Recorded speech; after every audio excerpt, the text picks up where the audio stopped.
The between chapter report tells us that our talented director, Ilya Kazan, is unperturbed by your crew's stress level. Well, he wouldn't be. However, there is very high quality of direction, which is improving the craft. My relentless focus on the project increases the crew's stress. Well, you can't make an omelet without breaking metaphors. So here we go. The film is severely over budget, and this detracts from its craft and increases the crew's stress. How does that detract from the craft exactly? I need to know more specifically how that works, but being severely over budget is sometimes good for a movie. To say something is severely over budget, if I'm the producer, that's sort of my call, isn't it? Like, yes, maybe on paper we are severely over budget, but I am the one who decides whether that detracts from the craft or not. The crew's stress, I guess I can't really argue against that. But we'll see if this really detracts from the craft, whether we are over budget or not.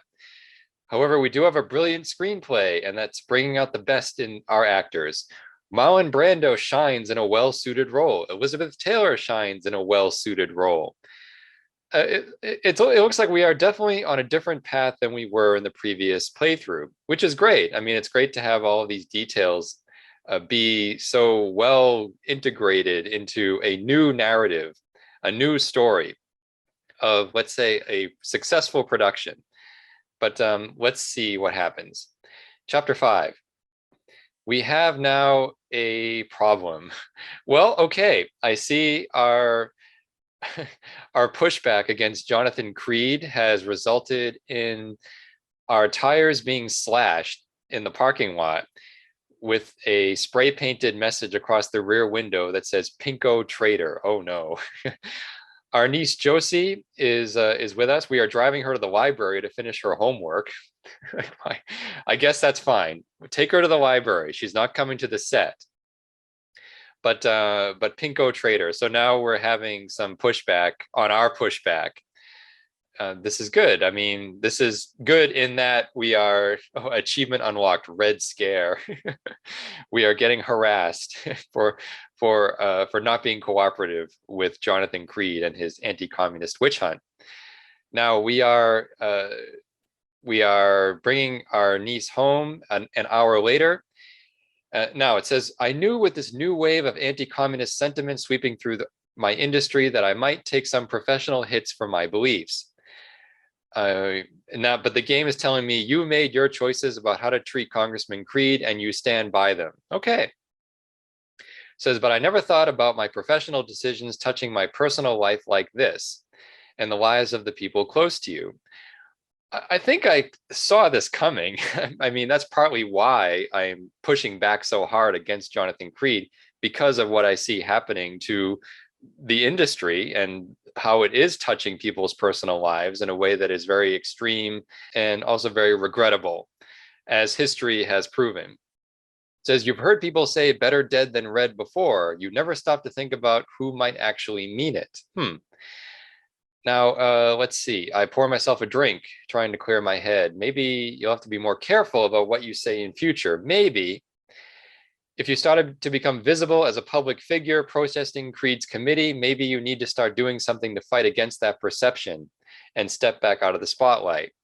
That is exactly what my concern was, which is that if I have a backbone, like a moral backbone in this situation, and push back against this anti-communist witch hunt too much, then that might result in a production that is put at risk. So that is the risk I am taking by being so adamant about not cooperating with the committee.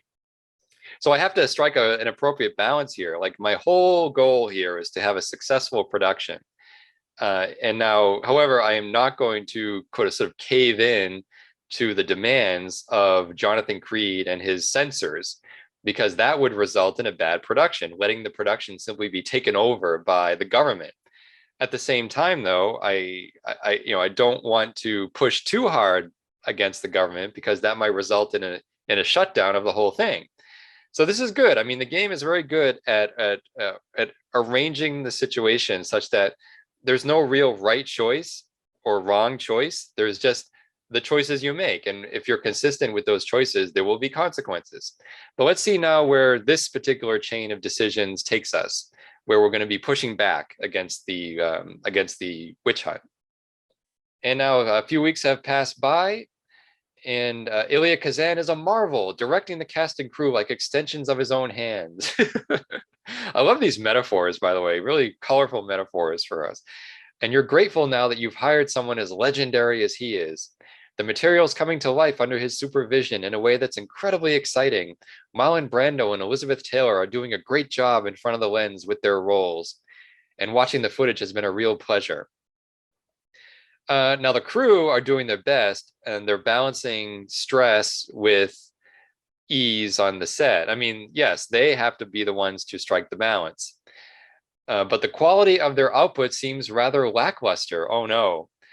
I guess we are pushing the crew a little too hard, and so the quality of their output is lackluster. Now, look, as long as the performances are on point and we have some production value, then that will make this a successful movie. I don't think we necessarily need to have a wonderful craft in this movie to sell it. But we are getting disastrously over budget. Better find some ways to start cutting corners, or your studio might fold before the film's even in the can. How do we cut corners on a romantic melodrama set in a sleepy Midwestern town? But now we are going to the sleepy Midwestern town for some location shooting. Now, day 3 of the production. Okay, location shoot, day 3. And here is the report on the production. We are more over budget, 31%. Crew stress is above water, but in a bad way, 54%. The quality of the screenplay is still rather high, and we're having a good balance here between originality and familiarity and so forth. The production, good acting, great directing. The craft is being reduced here, though.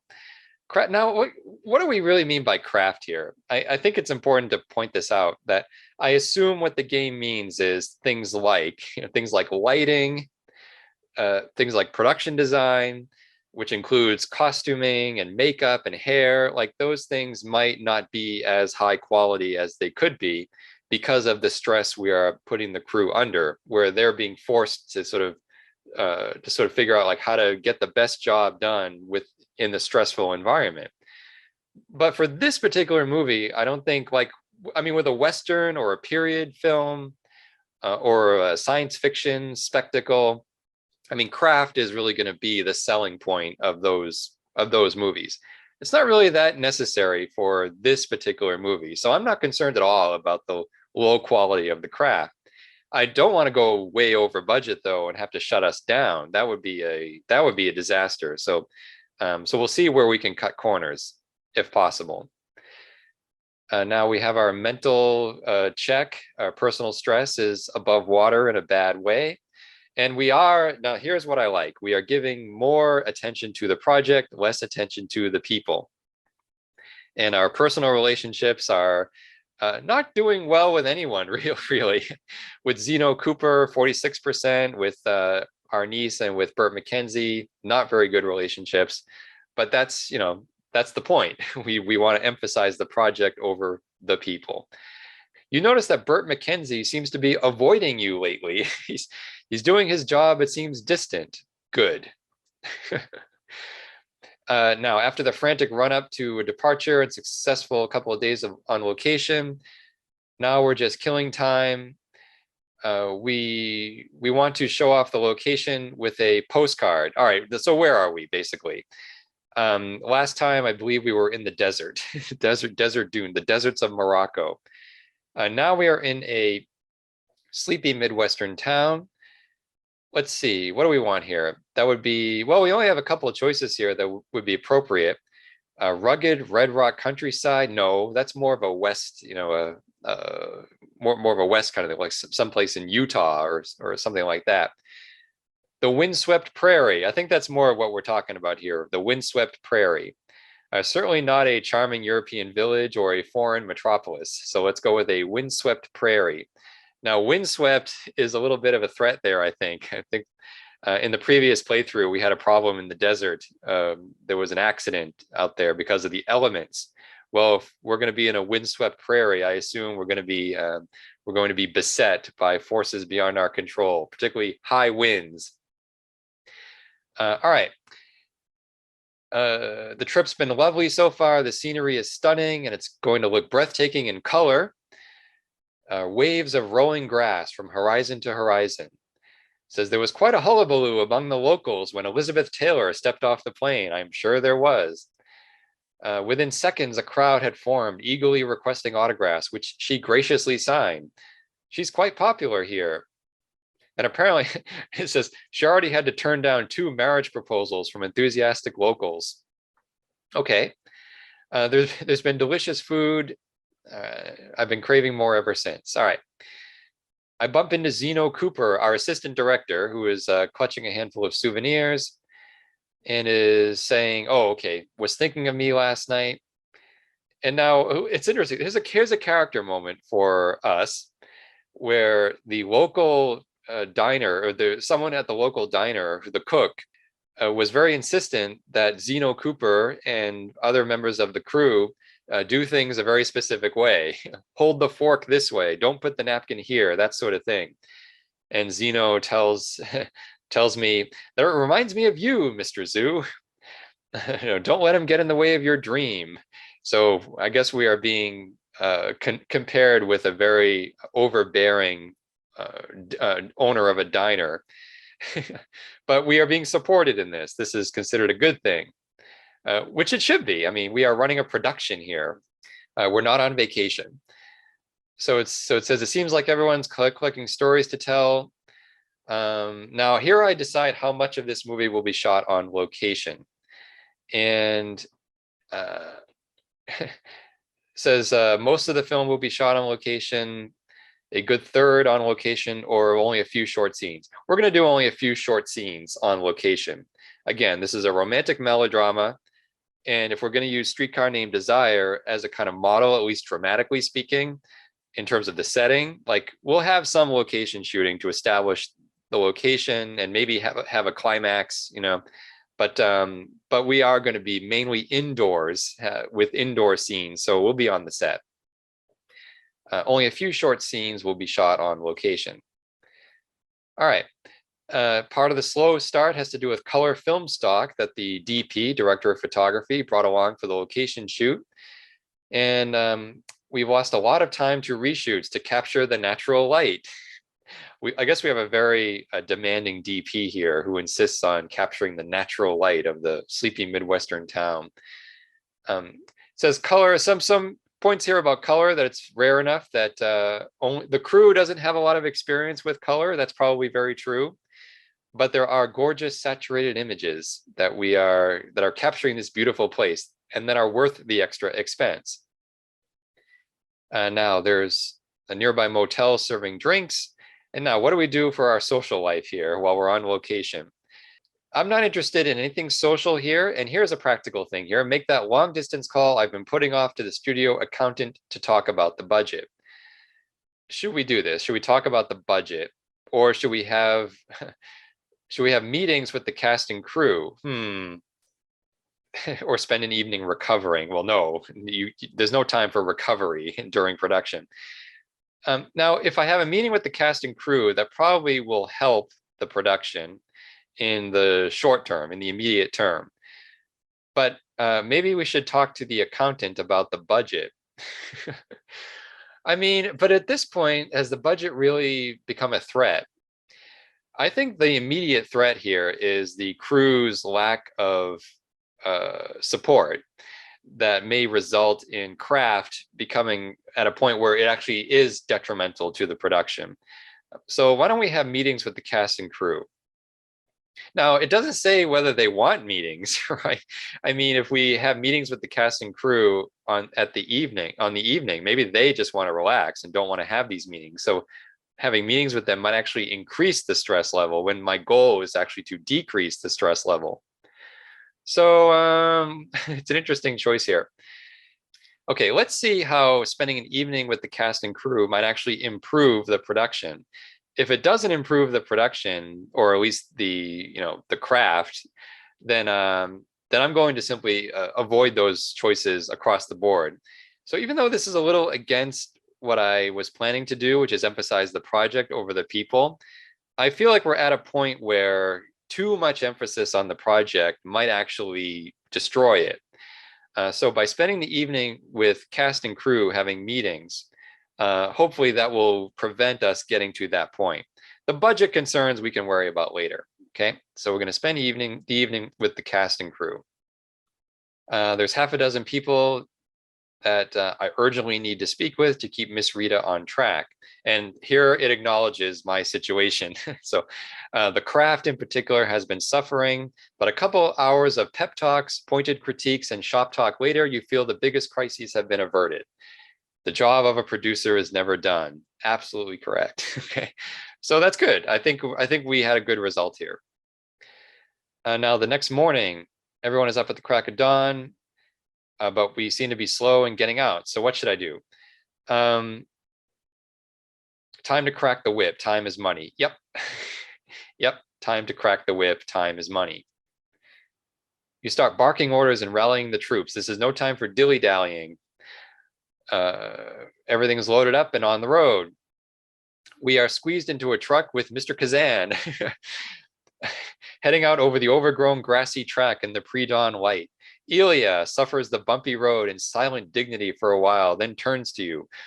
Here, I don't know if I should do it in Ilya Kazan impression, but here's what Ilya Kazan says. Oh, Oscar, I've been meaning to discuss something with you. It's the ending again. The more I think about it, the more I just don't think it's true to Marlon's character. For his car mechanic to go through everything he does and then make a decision like that so abruptly, it just rings false, don't you think? I like how all this is extremely vague. I don't know exactly what happens in the climax or the ending of this movie, but Ilya Kazan is the point is it's not what happens, but that Ilya Kazan wants to change it.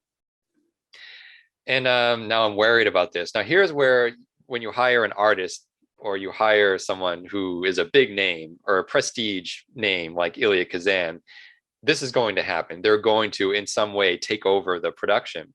But the thing is, I expected this. It says right here, you've been worried this was going to come up again. Ilya doesn't like Olga's ending. Even though I've thought about it and thought that is definitely the best way for the story to end. Yeah, so what do we do here? I mean, if we expected this from Ilya Kazan, did we also expect to say no to Ilya Kazan? I mean, if our whole expectation was, okay, he is going to try to take over in some way, and our expectation is, well, if that's the case, then we would just say no. If the whole expectation was that Ilya Kazan would do this, then why would we say no if that was our expectation, we could just hire someone else, right? And then we get exactly the ending we want. No, we hired Ilya Kazan in order for this to happen, and then we would then support him doing this, right? So we're going to do that.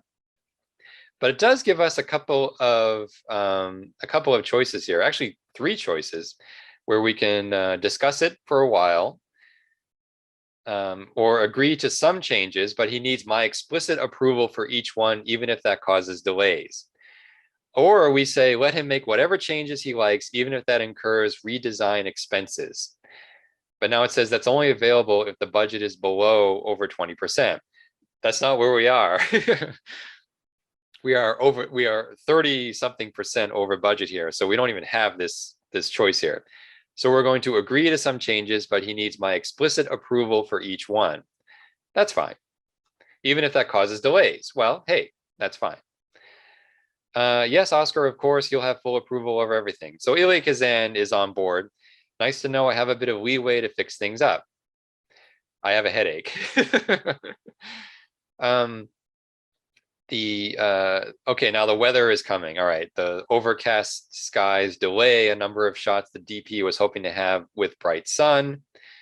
Now it looks like says the cloud cover cuts down the temperature, but you can feel the heat of the money you're burning just fine. Exactly.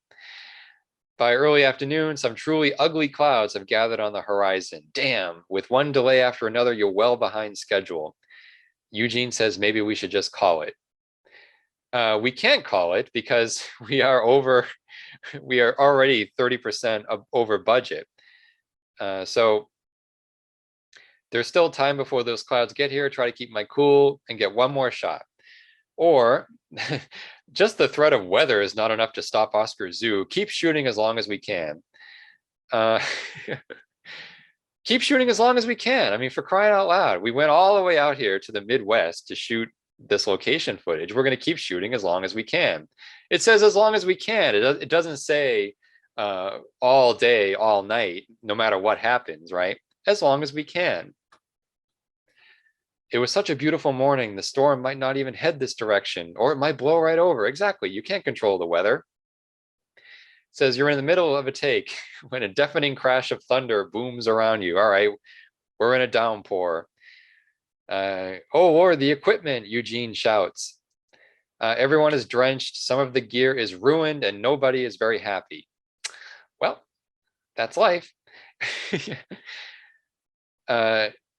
Again, now we have a storm. Exactly the same thing happened in the previous playthrough. And Elizabeth, but now we have Elizabeth Taylor in the mix here. Elizabeth Taylor climbs out to help move this truck that's stuck. I am going to get out and help as well. So there go my new shoes. Everyone heaves as the driver. So the truck lurched forward with Elizabeth's help, and Elizabeth collapses face first into the mud. But there's laughter coming out, which is Marlon Brando laughing. Well, that's what Marlon Brando would do. Find this amusing, don't you? Elizabeth says, staring daggers at Marlon. And Marlon says, I'm sorry, darling, I really am. This is my Marlon Brando impression. Just couldn't help myself. And now Burt McKenzie rushes over with a towel. Elizabeth gives Marlon a harsh shove. I mean, this all could happen, sure. Marlon swears and falls into a mud bank, crying out in pain. My arm, why you stuck up grandstanding little girl? Look at me. This seems not I honestly, I've never met Marlon Brando personally. Very few people alive today have met Marlon Brando personally. But what I know from in the history of Marlon Brando as a person and as an actor, this would not be his reaction to Elizabeth Taylor shoving him into the mud, like to be like offended or upset, unless it was an affectation of some kind. It was setting up a joke of some kind. He can take it. I think Marlon Brando can take this. But anyway, he's saying, I'll show her some mud. The mood is sour. Marlon's sleeves are rolled up to show a purpling bruise. This is all very ridiculous. Like Elizabeth Taylor shoving Marlon Brando would cause him to be literally bruised and mortally offended by this. I don't think so. So let's just get through this, okay? Should we give everyone the day off? Try to break the mood, give a pep talk, or don't get involved? All right, let's just give everyone a day off to cool down. That will add more expense, but we should just do this. Give everyone the day off. So we step back outside and we tap a juice glass with a knife. Now here's my big speech. Everyone, I know the stress level has been high on this shoot. I appreciate all the hard work you've all been contributing. Last night was miserable and I know everyone's beat. Why don't we take today off? We'll extend our stay for an extra day and get back to work tomorrow. Spend a while relaxing in your rooms or go see the sights. How's that sound? At this point, the manager of the motel, who's been standing quietly, now whispers into my ear. It turns out there's been a slight problem. Apparently there's an issue with our payment for the motel, so we won't be able to stay an extra day after all. In fact, it seems we need to clear out by the end of today. That does not go over well.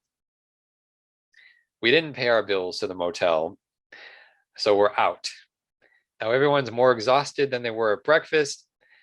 Everyone's worn down, and now this scuffle between Marlon Brando and Elizabeth Taylor has brought things to a serious point. There's a feud now, which might actually help the production. I mean, it's good to have tension between your stars if the whole point of the movie is to have tension on the screen. So these are budget woes that have come back to hit the production.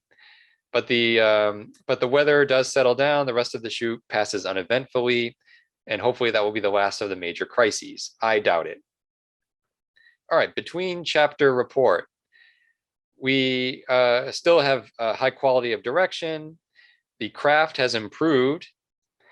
My tendency to prioritize the project over the people has increased the crew's stress, as it should. But the high level of stress is impacting the craft.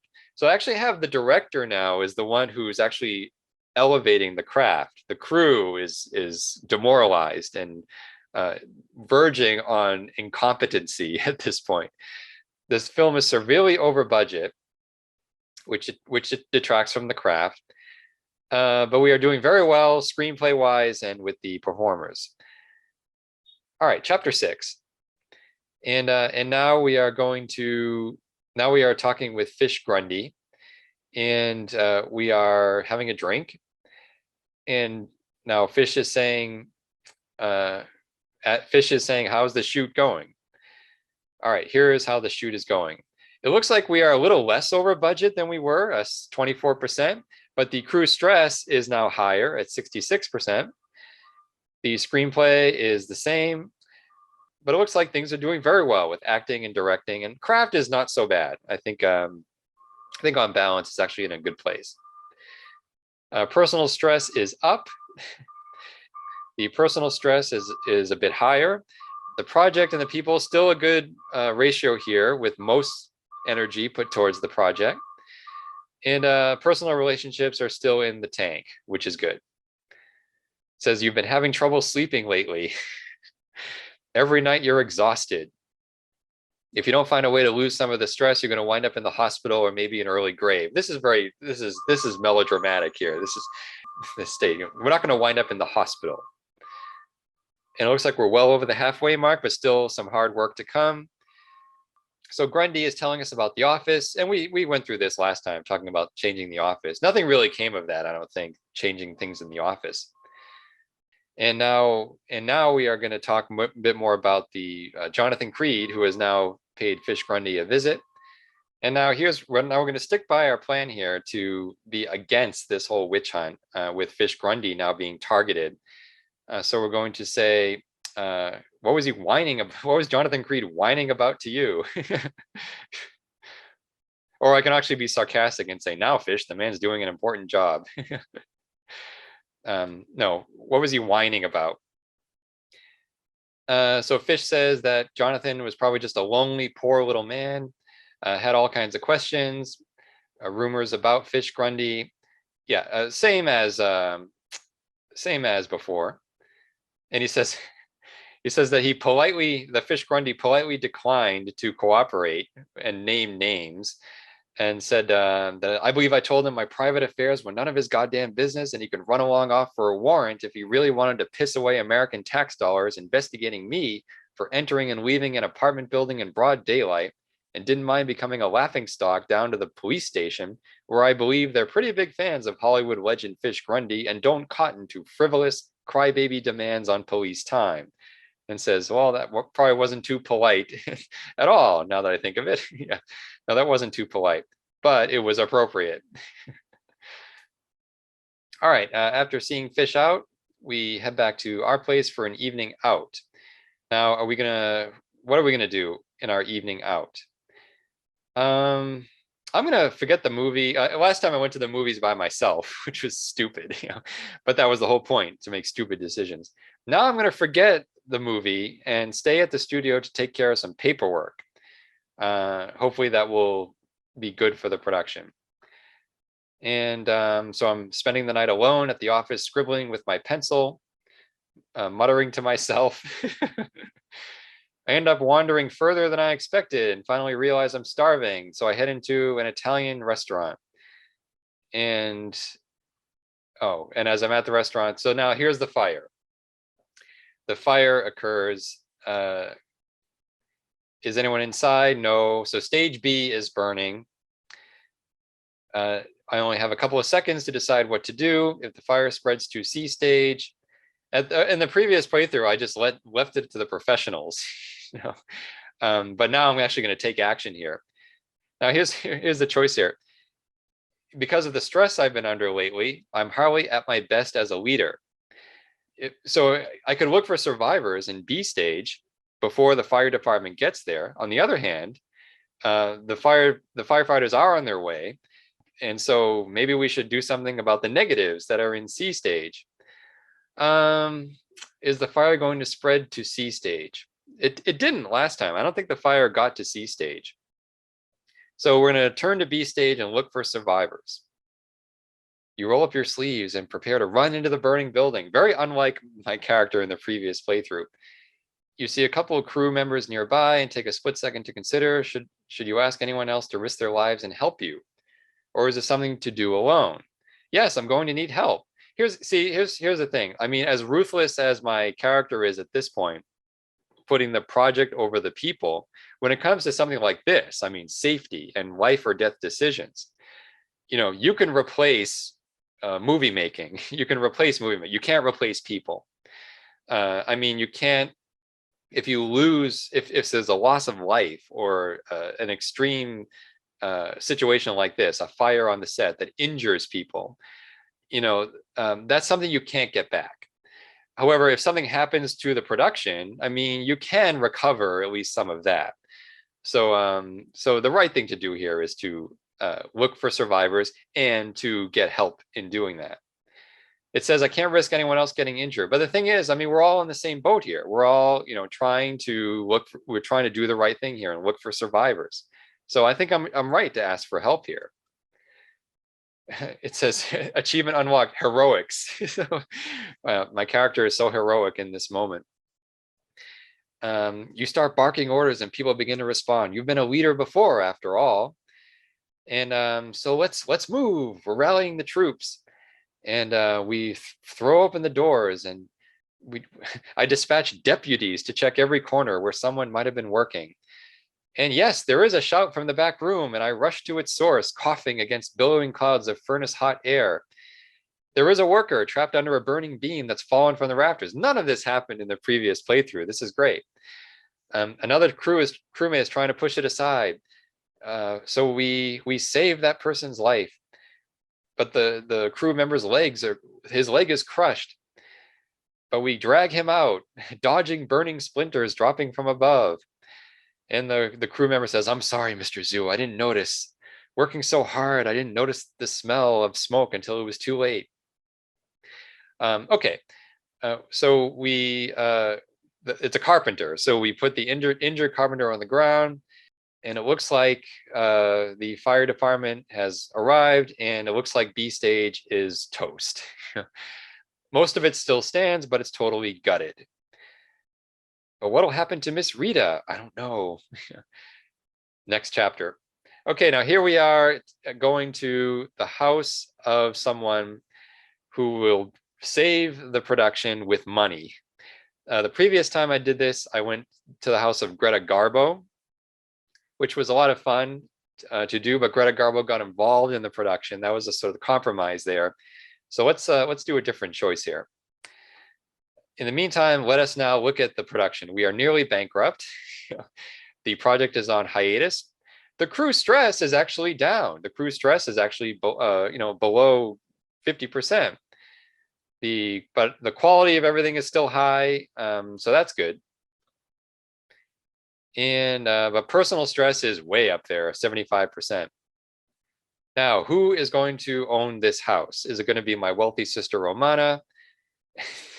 The mercurial Arabian prince and sometime Hollywood investor Faisal Rakim. This is something strange. Like I said in the previous playthrough, this kind of money wasn't really, this kind of international financing wasn't really something commonly done in Hollywood, unless it was like a runaway production, like an overseas production, where you would have a co-production arrangement with those who were there at the location. But you didn't have this kind of foreign investment into American set productions. That would come later, especially during the conglomerate era. But anyway, let's see. Is it going to be? But it's not going to be Greta Garbo. So my wealthy sister Romana. Well, okay. Let's keep it in the family, right? Because Romana, who has nothing, like if Romana's going to get involved in this production, I think I can handle this better than this mercurial Arabian prince. I already have a mercurial presence on this production. That's Elia Kazan, but my sister Romana could be, I guess, a negative force, but probably something I can manage a little better. So we're going to go with Romana. That probably means that we're going to lose Greta Garbo from the narrative, but we had fun with that last time. So it looks like Romana is a strong candidate because she divorced the European Popinjay and ended up with a large portion of the estate. On the other hand, I've never been on best terms with my sister. It says I haven't spent as much time with her daughter, Josie, as I had hoped. And Romana has no track record as a Hollywood investor, doesn't know anything about the business, which makes her a wild card. I'm going to pin my hopes on Romana. Yeah, so if Romana Frazier won't help us, there's nobody left. She's our last chance. I have some time before the meeting. What do I do? Let's see. Put together a sizzle reel. It says pore over old letters and family albums to look for anything about Romana that might be useful. That sounds very pragmatic in this situation. It says you leaf through old letters and family pictures. Finally, something does spark a memory. She puts a lot of stock in society manners and doesn't take kindly to folks who thumb their noses at them. Good to know. Huh, did I really need to look through old letters and family pictures to find that out? But anyway. You've learned Romana values society manners over unvarnished truths. Okay, I can do something else here. Let's see. Put together a binder with some of the best scenes from the script. Would Romana really understand that? How about put together a sizzle reel with some of the footage lying around? Yeah. Well, how about we ask the actress Zeno Cooper if she knows anything about Romana that might be useful? Let's see. Says, sorry, Oscar, I don't have time to do your dirty work for you. I guess this is the negative consequence of not having a very well-developed relationship with Zeno Cooper. But anyway, so let's try the binder of scenes or the sizzle reel. Let's do the sizzle reel. If Romana is not someone experienced with Hollywood matters, like she might be more impressed with a sizzle reel than a bunch of scenes from a script. It says you grab the best editor on your lot to splice together some of the best bits of the footage. It's a hack job, but you'll hope it gives a sense of the film's craft and the caliber of its acting and directing. And we hope that Romana is a fan of either Marlon Brando and or Elizabeth Taylor. But it looks like I can also do a binder of the best scenes. All right, let's do that. Maybe flipping through some of the script highlights will give Romana a sense of the story. And we staple that together. Says your skill as a writer helps you select the most appealing bits. Okay, so that little decision I made in the very beginning of the game with my sort of secondary skill, which was writer, that is coming back to benefit, hopefully, the production. Now Eugene is saying, don't talk about the money right away. Don't get too desperate. You'll do fine. All right, let's not screw this up, shall we? And here we are. Yeah, same. It looks like about the same as with the Garbo thing. Now, I presume Romana hasn't read any of the books that are there, but it has a nice ambiance.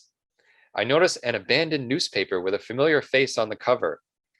It's Fish Grundy. Okay, so same as last time.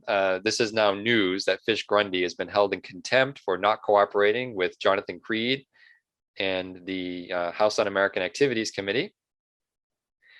Charges have not been filed, but his name is expected to be added to the Hollywood blacklist. Okay. I can't believe it. How can they go after Fish? Surely the allegations are false. Again, previous playthrough, exact same thing. And now we are going to meet Romana. Oscar, she says, how lovely to see you again. Mother would be so proud. Now, again, knowing that manners are more important than anything else here, I'm going to have to be as mannerful as possible. You're looking wonderful, I will say. And Romana says, don't be so transparent. We both know why you're here. Hey, I tried. Is asking about fish Grundy. I find all these politics such a dreadful bore. And then I've heard you becoming something of a troublemaker yourself. What sort of thing would that sort of thing be likely to continue? Okay, I'm going to lie and say, no, absolutely not. Very good. Now, Romana asks if I care for some hors d'oeuvres, just like in the previous playthrough. But in the previous playthrough, I said it wasn't very good, and that was the right thing to say to Greta Garbo. In this case, it's probably to say it is very good is the right thing to say to Romana, who puts a lot of stock in this sort of thing, right?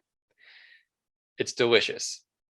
This gourmet food, even though the goo smeared crackers are terrible, the explosion of rancid flavors, mealy texture of the bitter oozy sauce, ew, possibly the most vile thing I've ever tasted. I have to say it's delicious. So she says, of course you don't have the palate to appreciate something like this, and then it's out of my price range at any rate. He says, I thought you'd enjoy a taste of the good life. Okay, this is good. So Romana is being the anti-Garbo here in terms of this gourmet, quote, gourmet food that's being served to me. Now let's get down to business. Now Romana is not going to be doing a favor for us. It's an investment, and so she needs to be convinced that there will be a return. So convince Romana that she'll get some money out of this. And now I have some things to help with this. I have some options here based on what I prepared before this meeting. Let's just go from the top here. Run the highlight reel. Romana's butler sets up a small projector and screen. It's good enough to show the film's better qualities. Romana seems interested in the genre, leaning forward in her seat. So likes the racy drama, the romantic melodrama aspect of it. That was marvelous. Can we run it again? Just wait, there's more. And I will give my best producer sales pitch. It says achievement unlocked, pro producer. This is what I was born to do. I talk up the good points of the project. Romana is caught up in the sales pitch despite herself. And now I can show her the script. I think the writing speaks for itself. Oh, I love a good drama, she says. After scanning through the binder, she flips back. This is wonderful. Who did you get to write this? Olga Tomerlin. Oh, really? I've heard good things, but I have no idea. This is marvelous. Really, it is. So far, so good. Go over the numbers on the picture's box office appeal. Okay, here we go. You start to go over the reasons why Miss Rita has real box office appeal. Chiefly, its middle brow appeal, the star power of its cast, seeing Marlon Brando in a familiar role, seeing Elizabeth Taylor in a familiar role, its traditional storyline, its sex appeal, and its great acting. You carefully avoid mentioning some of its less commercial aspects, such as its negative buzz, okay? All these choices I made previously are now being summarized in a really interesting way, because now they have to persuade Romana to invest. And she seems quite convinced of the film's appeal. On paper, anyway. Okay, now I have more options here. Talk about my commitment to the project. I tell Romana how committed, how hard I've been pushing the crew to do their best. We'll get this picture up on the screen, even if it kills us. Well, that's a little extreme, but Romana seems to know that the crew doesn't share my passion. She shakes her head. When you push people too hard, accidents happen and quality slips. Okay, all right. Well, I made my best case. I hope that's good enough. And now Romana says, now here's the judgment. It all comes down to Josie, ignoring Josie, I guess. Romana rebukes me for not spending as much time with Josie, but hey, I'm a producer. I'm not I'm not the greatest uncle in the world. So Romana says, I'll be straight with you, Oscar. I'm somewhat interested, but there will be concessions that have to be made. I guess this is the same as with Garbo, right? It looks like she can cover the full expenses of the fire and wants to be a creative consultant, or she can put in more money to get us ahead of where we were before the fire, but wants full creative control over the film. Absolutely not. And but then she can be most generous to complete the picture with a modest budget and insist that the title of the film be changed to Romana Frazier's Miss Rita. All right. I am going to take the low funding and make Romana a creative consultant. So we're going to recover what we lost in the fire, but Romana will, her advice can be listened to, but maybe not followed. It's settled then. I'll have my lawyer drop the paperwork right away. Looks like Miss Rita is back on track. All right. Time passes. And it looks like we haven't had a lot of changes here, except for Romana's consulting, which dumbed down a few scenes in the script. Well, all right, that's fine.